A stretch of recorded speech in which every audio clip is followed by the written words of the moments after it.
Bottom line, do you believe people have this innate goodness and wholeness or not?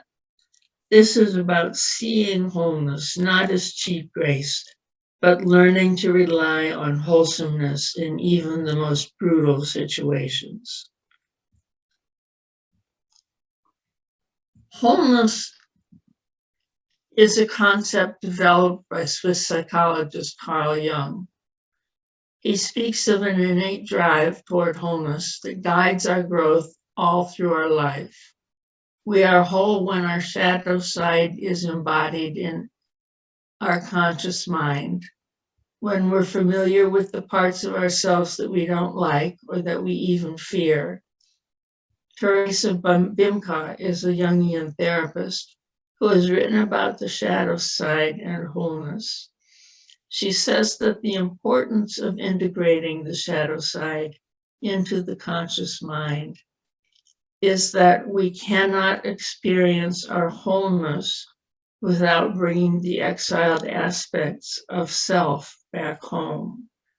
If we don't do the work of integrating the shadow side into the whole, we leave a lot of energy on the table, energy that is not available for joy. If we choose not to befriend the elements that make up the shadow, they will come and kick us in the butt eventually. And the longer we wait, the harder the kick will be. We all have a shadow side made up of parts of ourselves we can't accept. We may have been taught when we were children that anger or sadness or vulnerability are not acceptable.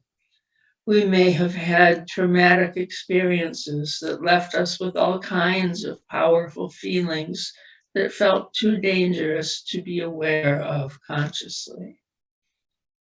When we find the courage to look at our shadow side honestly and to befriend that which we had once found existentially unacceptable, our hearts open like lotus blossoms, and our capacity for wisdom, forgiveness, and compassion grow as well.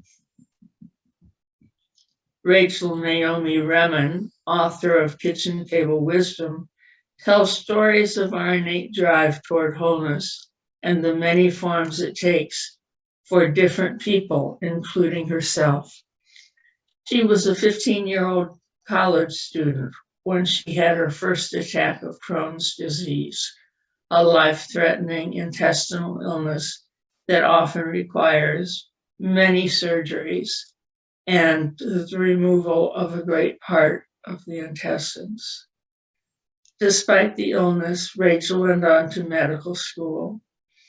She eventually became head of pediatrics at Stanford University Medical Center, but she had been recruited early on as a doctor to take part in a program at Esalen to bring people on the outskirts of alternative medicine together with traditional Western doctors to see what each could learn from the other. And she gradually found that the parts of herself that weren't acceptable in the Western medical world were the very ones that led her to growth in wisdom and compassion. She made the courageous decision to give up the practice of medicine, to become a counselor for people with cancer. She has accompanied many people on their journey toward wholeness, toward healing. She writes, "Shortly before my final year of medical training, things changed. I had been offered the opportunity to be senior resident at a fine training hospital. Yet I barely had enough strength to do the work I was presently doing. Here was one more dream stolen. That afternoon, I drove to the old beach house that had been given to our hospital for the use of faculty and staff. In turmoil, I walked wearily along the water's edge, comparing myself to others my own age. people of seemingly boundless vitality. I came up wondering. I remember thinking that this disease had robbed me of my youth. I did not yet know what it had given me in exchange. In response to these painful thoughts, a wave of intense rage flooded me, the sort of feeling that I had experienced many times before. But for some reason, this time I did not drown in it. Instead, I sort of noticed it go by, and something inside me said, "You have no vitality? Here's your vitality." Shocked, I recognized the connection between my anger and my will to live. My life force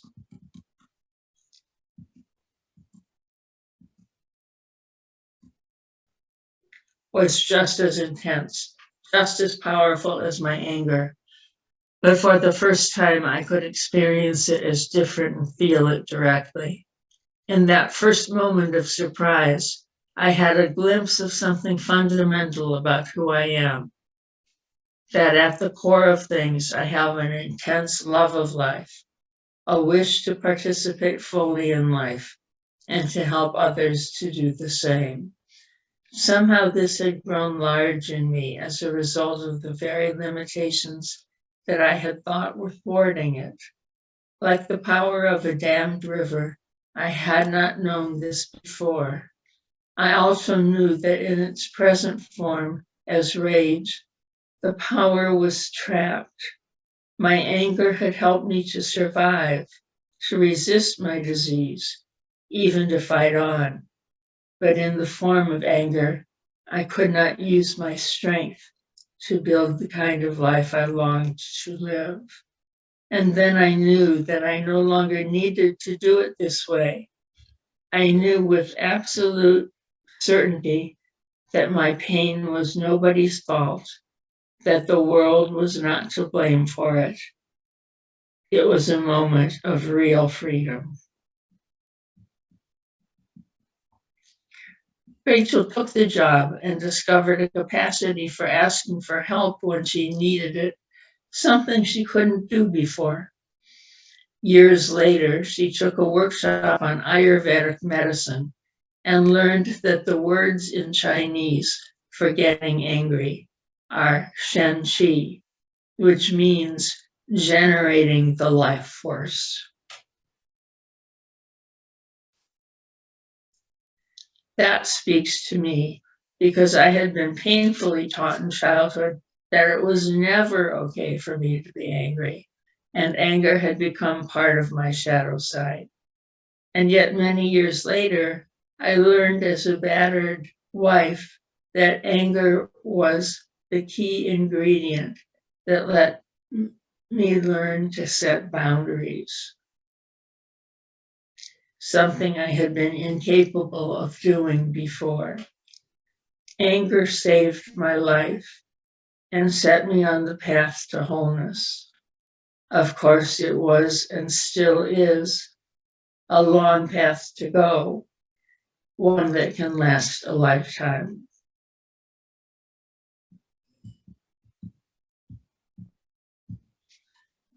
Rachel says, quote, "In a very paradoxical way, pain may point the way toward a greater wholeness and become a potent force in the healing from suffering," end quote. This too has been true for me. When I got chronic fatigue syndrome in 1986, I learned over the course of several years that I didn't belong at IBM, that I was called to a life of service, and that I couldn't get out of bed to do anything I wasn't passionate about. Paradoxically, that illness changed the course of my life, calling me to wholeness. I am much happier than I could ever have imagined being back then. The path to wholeness emerges the path of wholeness merges with the Buddhist path at the point of suffering. Rachel says, quote, suffering is intimately connected to wholeness. Suffering shapes the life force, sometimes into anger, sometimes into blame and self-pity. Eventually, it may show us the freedom of loving and serving life, end quote. I know of no pathway to wholeness more effective than Buddhist mindfulness meditation. This is, at least, the only pathway I can speak of through my own experience. In Buddhist practice, it is considered a great blessing to have taken human birth. The other choices are birth as a godlike creature called the Deva, as an angry or jealous Deva called an Asura, as an animal, as a hungry ghost, or in a hell realm. The hell realm is the only one with the balance. The human realm, is the only one with the balance of suffering and insight, such that it is possible to attain awakening. Devas, the godlike creatures, with no suffering, are so self-involved in their world of pleasure that they do not experience compassion. Beings trapped in the hell realms are in so much suffering that they have little capacity for insight. It's the combination of suffering and insight that lead to wisdom and compassion, which is the way that Buddhists talk about wholeness. The path to wholeness requires befriending the elements of the shadow side. It takes great courage to do so, for these are the forces that we have been taught will destroy us. When I discovered murderous rage lurking in my mind, I was horrified. I'm a nice girl. That can't be part of me. But the emotions and personality traits that are condemned to the shadow side are conditioned by the circumstances of our lives. Childhood abuse conditions murderous rage, and it conditions the absolute prohibition against expressing murderous rage. Buddhism counters that prohibition by teaching a person to sit in meditation, which is an empirical examination of interior experience, and to greet with equanimity whatever arises in consciousness. If self-disgust arises at the presence of murderous rage, observe that with curiosity and an inclination to affection. Eventually, the self-disgust settles down, perhaps even transforms into self-acceptance, and you can return to the observation of murderous rage with equanimity and self-compassion. Eventually, the murderous rage settles down and may even transform into forgiveness until another incident stirs up the murderous rage, and you repeat the whole sequence all over again, although perhaps with less passion. The English word wholeness has the same Old English root as holiness and healing. The work of becoming whole is the work of healing. The state of being whole is the state of holiness. We are all born with the capacity for wholeness. You can envision wholeness as a tapestry with all the missing and frayed threads repaired. You can envision it as a round container with missing parts. I envision it, though, as a yin-yang symbol. Nothing is destroyed on the path to wholeness. It is incorporated into the whole, and the whole wouldn't be whole without it. The yin-yang symbol is comprised of two tear-like shapes, one black and one white, curled around each other to form a perfect sphere. In the narrowest end of each teardrop is a small pearl of the opposite color, a pearl of white on the black teardrop, and a pearl of black on the white teardrop. For each afflictive emotion that is integrated from the black side of the symbol to the white side, balance is established. It's not that the murderous rage goes away. It settles into a new energy form that integrates the deep hurt the rage stems from with a new meaning, a new power or force in your life. Wholeness is a matter of integration and balance. I opened the sermon with a quotation from Wayne Muller, a man who worked his whole life to reduce the suffering of the disadvantaged and disenfranchised. One of the things he said is, this wholeness is a fact, and if somehow by being in the company of the people I serve, if I can mirror that wholeness in any way, long enough for them to begin to see, to feel, to imagine that this is true for them, then that's one of the gifts I hope that I bring to people and situations. This is where I have been called. As for myself, I came closest to feeling this when I was serving as a chaplain to homeless people. Although I wasn't whole myself, I was on the path to wholeness, and that sufficed.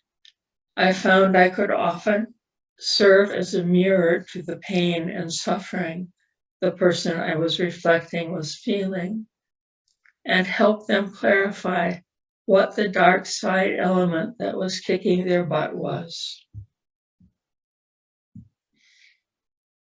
And also, if we had enough time, get glimpses into what changes might be let loose in their life by the life force previously tied up in the shadow side.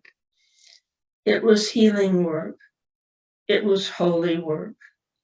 It was the work of wholeness.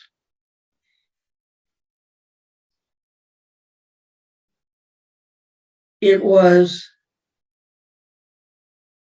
empowering to understand that even the most broken people in our society are still whole and have that capacity for wholeness.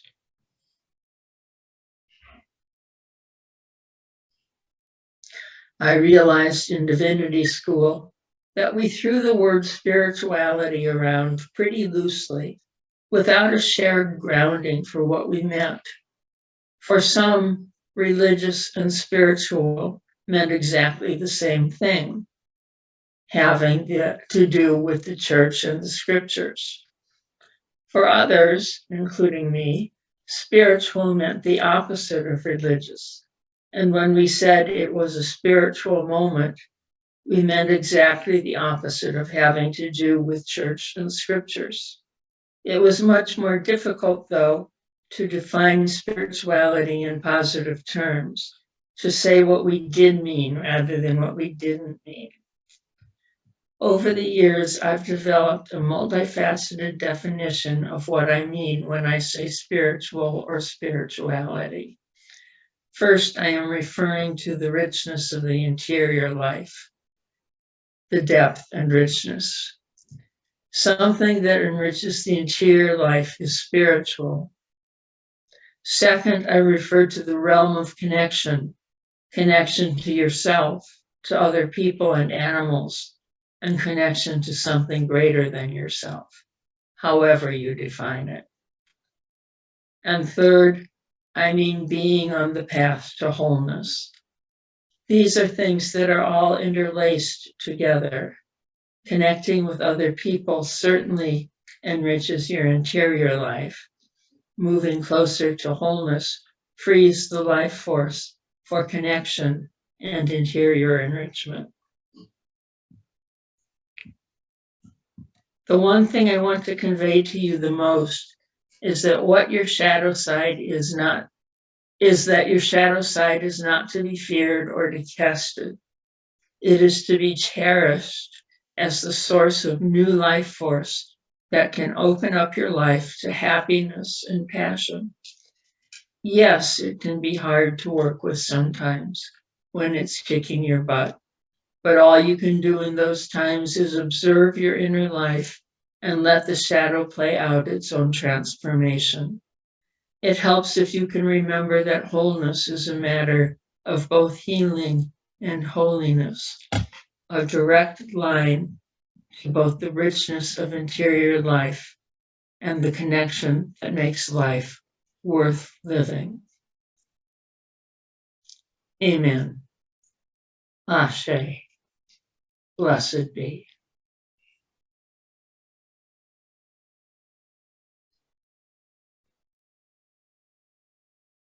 There is more love,